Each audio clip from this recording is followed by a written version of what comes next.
So, we all know the Wii is, right? Back in the early 2000s, Nintendo saw how good they were doing with the last console, and they quickly got to work on the new one. And then they went, okay, so the GameCube did fine enough, but we're getting outsold by Sony and Microsoft. How are we gonna fix that?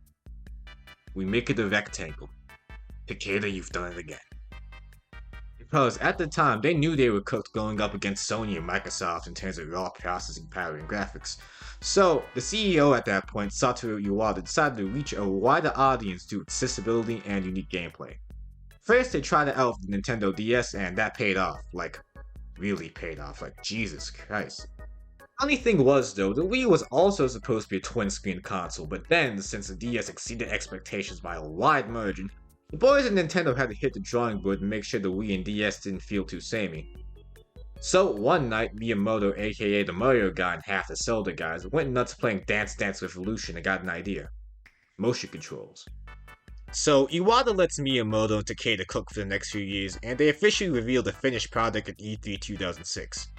And after one hell of an ad campaign, the Wii sells like crazy, tapping out at about 100 million at the end of its lifespan in late 2019 to early 2020.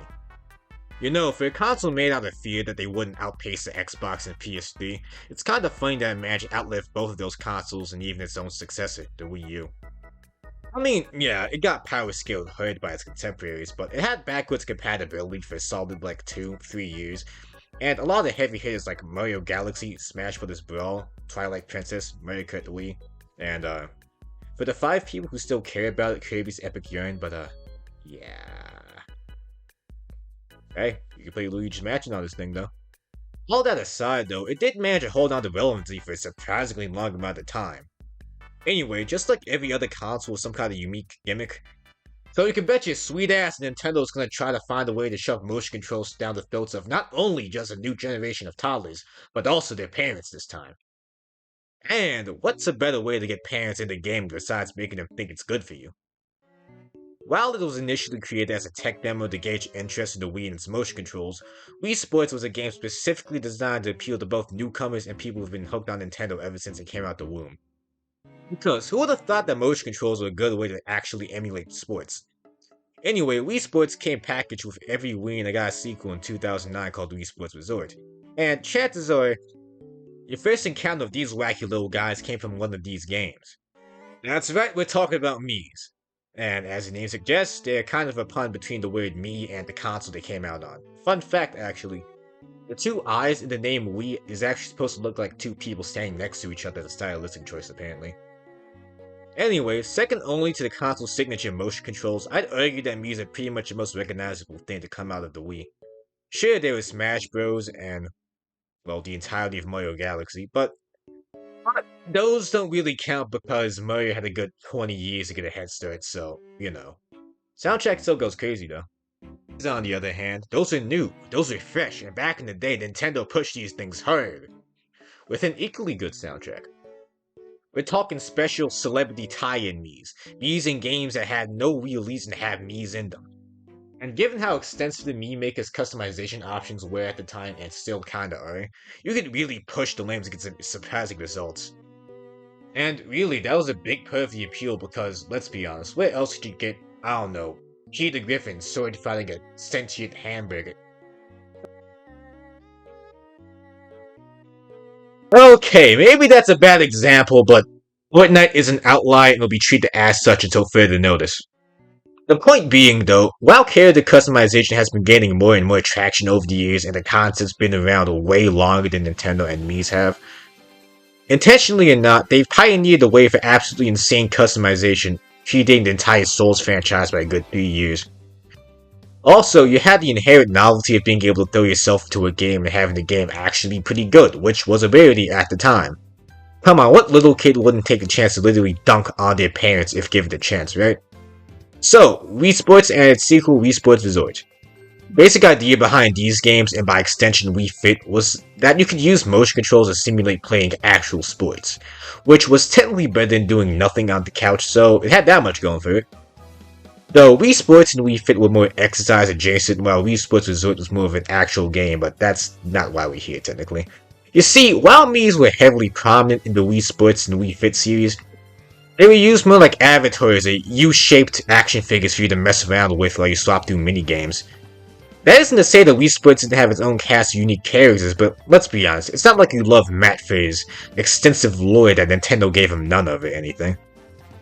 Maybe I'll go into more depth about the Wii Sports and Wii Fit series one day, but until then, besides the distinction that Miis straight up didn't have arms and didn't grow legs until they were playing sports, nothing much changed. So what else is there to talk about? You see, about a week before Wii Sports Resort hit shelves, Tomodachi Collection released its Japan-exclusive game for Nintendo DS back in 2009. Now, if that name sounds familiar to you, that's for good reason. A good 4 years later, Tomodachi Life came out as a sequel on the 3DS. These games share much the same core gameplay loop, and since Tomodachi Collection is Japan exclusive, I can't get into too much detail without Nintendo's copyright ninja lawyers trying to slice my head off. So I'm going to be focusing more on its sequel, Tomodachi Life, which I actually own in this section. Anyway, if Wii Sports was Nintendo's obligatory sports game with a character editor, Tomodachi Life and Tomodachi Collection were more along the lines of Nintendo's version of The Sims. I would say Tomodachi Life is ever so slightly grounded in The Sims, but honestly, given how wacky things can get in both games, the only real difference between these two games at this point is that, unlike The Sims, buying Tomodachi Life won't leave you $5,000 in debt. Man, I miss when video games used to be fun. Anyways, despite their many similarities, what with the whole ability to create whatever characters you want before putting them in a wacky scenario thing, there were a number of key differences once you take an actual closer look. First and foremost, unlike The Sims, you can't actively control your Miis in Tomodachi Life. The Tomodachi series is less of a direct life sim as much as it is a really weird visual novel, where you toss in a bunch of Miis based on you, your friends, your family, or whatever fictional character you're hyperfixating on, onto an island and watch things go from there. On top of that, instead of picking personality traits directly like in The Sims, the personalities of Miis are randomly generated based upon the characteristics you give them during customization. How does that work? I have no idea, but there's probably a table somewhere on the wiki explaining it way better than I could. Basically, if The Sims is you playing with dolls, Tomodachi Life and Collection like having an ant farm. Unlike The Sims, the time and weather are based off the game's internal clock, and eventually, your Miis are gonna have to clock out and go to bed, meaning that if you want to play something at the middle of the night out of boredom, this might not be the game for you, since, everyone's already gonna be asleep. That isn't to say you don't have any influence, though. In both Tomodachi games, the core loop revolves around checking in on your Miis and solving problems they have, indicated by thought bubbles outside of the apartment's window and playing games with them. While you can't choose how friendships end and whether or not your Miis fall in love with other Miis, you do get the ultimate say in whether or not they get married, have kids, or even pursue a relationship to begin with, even if they're not successful. Not only that, but there's also time-specific events throughout the island, like pop-up markets, magic shows, straight-up rap battles, and sometimes your Miis just decide to leave their rooms and hang around town. Also, the items that each shop sells rotate their inventory every day, so there is some replay value outside of solving the random problems your Miis have if you're into collection and all that stuff. Still, Tomodachi Life and Collection aren't really games you sit down and actively play for long sessions at a time. Or, if you're anything like me, you could be playing this while avoiding your responsibilities. I know I wasted a good 2 to 3 hours playing this game instead of writing the script for this video, so hey, it's got that going for it. That aside, as you'd expect, the game doesn't really have much in terms of an ending.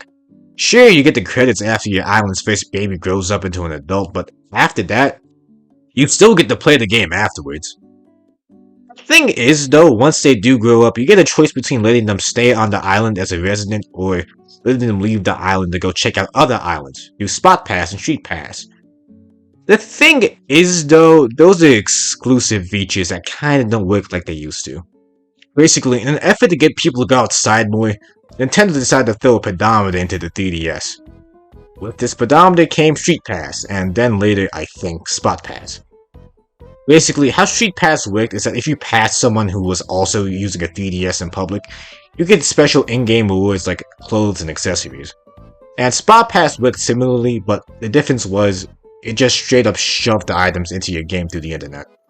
The thing is, though, is that nobody really takes their 3DS out with them anymore, and Spot Pass got gutted back in 2018, so yeah, you kinda can't use those anymore. Anyway, while I love the game and still think it's pretty good, if you're anything like me when it comes to life sims, what you're gonna do is pick it up for about a good 4 to 5 months.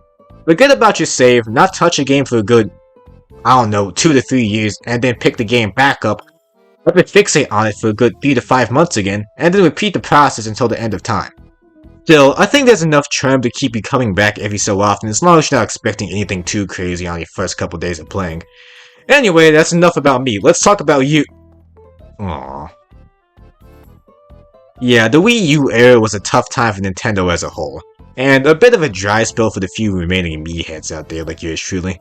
I mean, yeah, we had Miiverse and Miitomo, but those are more social media networks than actual games. Well, if you really wanted to stretch the meaning of the word game, you could say Miitomo was more of a social mobile game because of the aspects it took from Tomodachi life, but that's a topic for another day. Yeah, as much as I'd like to talk about these more in depth, we still have about 3.5 games to get through, so I'll try to keep this quick. So, moderation, it's the bane of every social media platform's existence, but it kinda needed to survive. And it just so happened that's why both of these things had to shut down eventually. Basically, Miiverse's moderation system was notorious for being inconsistent. You see, rather than being able to talk freely, you had to talk about a specific game in the specific community in that specific community only. The thing was, though, they needed mods for every game and every piece of software in the Wii U. So when there were games that no one really cared about, they became the perfect place to shitpost an internet roleplay because chances were the mods either weren't ever gonna check or they had better things to do. There went some questionable drawings that never got taken down, a bad auto-mod system, and the Wii U's ever approaching death. Yeah, Miiverse only lasted till 2017. And yeah, that wasn't too bad, a good 5 years, which is, what, 3 more than Miitomo? You see, Miitomo had the exact opposite problems. Not only did it lack a real competent moderation system, a lack of fanbase caused it to fizzle out after a good 2 years of being online. Now, back to things that people actually care about, and I use that term really loosely, you'd think they'd push Miis even harder considering how well they did last time.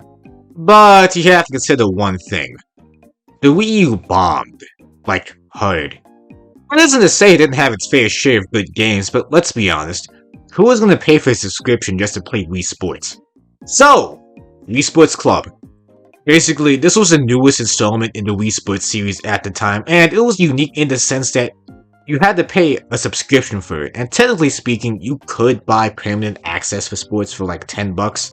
And sure, it is technically superior in the sense that it runs on better hardware, and it did eventually see a limited physical release.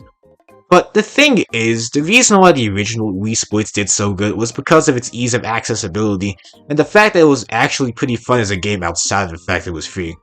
So when Wii Sports Resort came out, there was naturally somewhat of a demand because people wanted more of that same fun.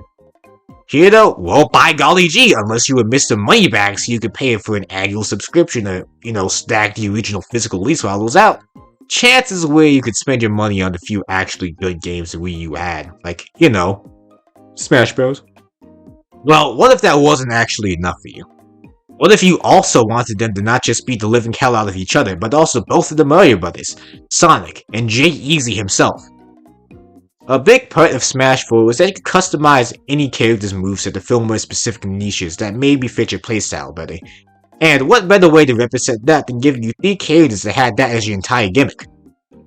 So we had the Mii Brawler, the close range option for people who don't have veins like me and like punching things so they could even think. The Mii Gunner for the people who had the brain cells to not get bored and laming people out and zoning. And the Mii Sword Fighter, which was the obligatory character that could let people do a bit of both whenever they needed to. Sure, we couldn't get Goku into Smash, and we probably never will. But what you can do is make a Mii, call him Goku, and show everyone how cool it would be to play Goku online. Except you couldn't do that because Miis were banned online. Because of a mixture of Nintendo thinking cyberbullying with Miis would be an actual thing, and people complaining that not knowing which moves they would be packing before a set, Miis were banned online and in tournaments since day one. But then the Nintendo Switch came around and Smash Ultimate came out. So by that time, the customization for everyone else's moveset was removed, except for the Miis. And because of that, they did see some brief action in the competitive scene and it could finally be used online. Speaking of the Switch, the Nintendo 3DS was supposed to run alongside it, but we all know how that went. Luckily enough though, we did manage to get a few good games before it stopped getting new ones though. We never got a Tomodachi Life sequel, but we did get something pretty close. In December of 2016, only 3 months before the launch of the Switch, Miitopia came out. You see, up until this point, Every game that had Miis in a somewhat prominent role had to be either party games, or life sims, or party fighting games with no story to speak of. Sure, you could have your own headcanons as to how your Miis got there, but the point being, they showed up in games where emphasis was gameplay rather than making up your stories more often than not. If you wanted the narrative, tough titties, buddy. You're gonna get pieced up by a map for no reason at all, and you're gonna like it. Miitopia was unique in the sense that unlike all the other games before it, there was an actual story, and not only that, you got to choose the cast. Every NPC and every ally you recruit along the way is either made by you or can be chosen by a catalog of Miis that other players upload to the game's servers. Meaning that you can do some wacky stuff like having Peter Griffin be the king of the nondescript, presumably European country the game takes place in, or have Goku be the wise great sage that stops you from getting annihilated the first act of the game. In terms of plot, it's about as basic as it gets. An evil wizard called the Dark One uses his magic to rip the faces off people before pasting them onto his monsters and having them do his bidding, so you and your merry band of weirdos have to go and put a stop up to it before he takes over the world. Like every other fantasy RPG that's existed for the past few decades, they had the typical class you'd expect out of the genre, but this time around they called jobs. We got Sword Guy, Wizard, Cleric, and the Thief, also known as the Rogue if you're a nerd. But since this game doesn't take itself too seriously, you also have a few wackier classes. We have the Chef, standing in as the DPS healer of solid buffs, aka the Paladin. Pop stars instead of bards, catboys, scientists, tanks, not damage sponges, we're talking actual vehicle tanks, and princesses that remove debuffs. Oh, and flowers. You'd think they'd be really scuffed to play as, but they're really tanky and have good healing, so they're not actually all that bad. Just like Tomodachi Life, a lot of the game's charm comes to the relationship your Miis build over time, and the absurdity of the game itself and how silly it can be at times. Your Miis can fight, make up, buy each other gifts, wad each other's backs, screw each other over when it's really inconvenient, and get buffs depending on how close they are together. So close that Russia thought it was kinda gay, and that's why Miitopia is the equivalent of being rated M over there. I mean, hey, it's a little fucked up putting chemicals in the water that turn the Miis gay, but hey, you do you, I guess, Russia.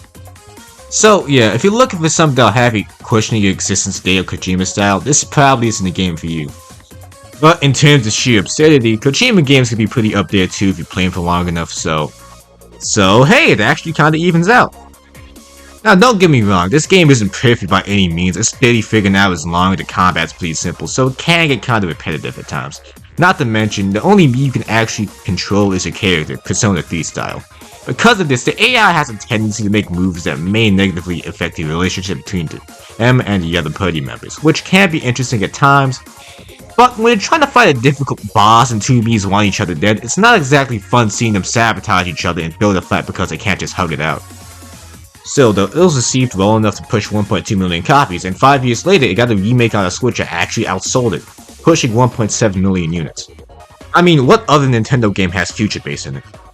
Speaking of the remake, while they're pretty much the same game just on better hardware, they did add some new opportunities for your Miis to interact through outing tickets, which let them travel somewhere before going through a unique event like going to the movies, a cafe, fishing, stargazing, or something else. You get the idea. More importantly, however, while the ability to pick directly from a library of Miis got removed, it was replaced by a much more in-depth character customization system. Basically, after playing for a while, you unlock the makeup menu, which allows you to go beyond the limits of the average vanilla Mii maker and going nothing futz, allowing you to create just about anything you want as long as you have the patience to know the right patterns to use. Oh, also, you got a horse, that's cool, right? Anyway, yeah, it's been a long road, and as years pass, Nintendo's been seemingly starting to care less and less about Miis, which is kinda fair, considering how Miitomo went. But at the same time, Miitopia is pretty well received, even if it didn't do as well as Tomodachi Life, which moved Jesus! So yeah, that begs the question, if Tomodachi Life is so good, why didn't we get a sequel? Back when Tomodachi Life first came out, there was a little controversy that revolved around the fact that same-sex couples were impossible given the game's code. So, next time, Nintendo promised that they would work on gay relationships when the game came out. The thing is though, you don't have to make it work if you simply just don't make the game. If that was enough to get people's panties in a twist, imagine the backlash from terribly online weirdos to the gays trying to steal video games from them. The weird parents that think big Nintendo's trying to brainwash the kids into liking the same gender by turning their Miis gay. Sucks to say, but given today's political climate, I don't think Nintendo's gonna make the risk of making another Tomodachi Life game anytime soon. Sucks to say, but given today's political climate, I don't think Nintendo's gonna make the risk of making another Tomodachi Life game anytime soon. And seeing how Nintendo Switch Sports didn't feature the Miis in their advertising campaign and focus on the new character customization options, the future of Miis seems pretty uncertain.